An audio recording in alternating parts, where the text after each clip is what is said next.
नमस्कार, मी doctor Nitin Mane, sunshine hospital Kodoli, MS प्रसूती आणि स्त्रीरोग तज्ञ।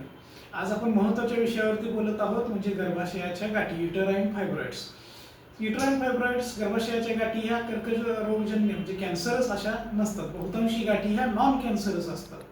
तर यामध्ये मायोमा, लिओमायोमा अशा पद्धतीचे प्रकार यामध्ये येतात। ही मोहरीच्या दाण्यापासून चेंडूपर्यंत असतात। तर याची लक्षणं काय आढळून येतात, तर पाळीमध्ये येणाऱ्या तक्रारी, अति रक्तस्राव, त्या पद्धतीनं रक्ताच्या गाठी जाणे, प्रमाणाबाहेर रक्तस्राव होणे, त्याचबरोबर लघवीला त्रास होणे, लघवीच्या सवयींच्या मध्ये बदल होणे, कंबरदुखी, पोटदुखी, पोटामध्ये तीव्र वेदना, या पद्धतीची यामध्ये लक्षणं ही आढळून येतात।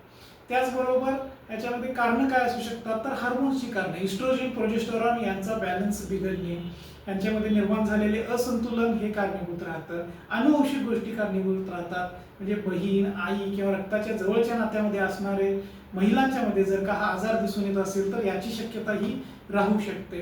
त्याचबरोबर जीवनशैली, अतिलठ्ठपणा, व्यायामाचा अभाव हे सुद्धा यामध्ये प्रमुख कारण हे राहू शकतं। तर याच्यासाठी उपचार पद्धती काय राहते, तर औषध उपचाराने बऱ्याचशा गाठी ह्या कमी होऊन जातात। यामध्ये हार्मोनल ट्रीटमेंट राहते, इंट्रायुटराईन डिव्हाइसेस आपण वापरतो, त्यामध्ये सुद्धा याच्यामध्ये गाठीमध्ये आकारामध्ये कमी येऊन जातो आकार। त्याचबरोबर याच्यामध्ये होणाऱ्या काही शस्त्रक्रिया सुद्धा राहतात, म्हणजे मायमेक्टॉमी, दुर्बिणीद्वारे या गाठी ह्या काढल्या जातात आणि याच्यामुळे गर्भाशय ही सुदृढ होऊन जाते आणि पुढील गर्भधारणा सुद्धा अतिशय सुरळीत पद्धतीने पार पडून जाते।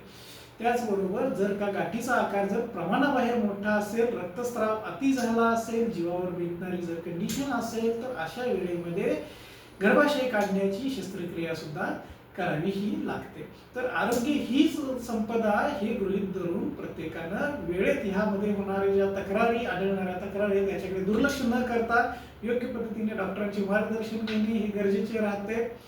तर याच्यासाठीच मार्गदर्शनपर हा व्हिडिओ बनवला। धन्यवाद।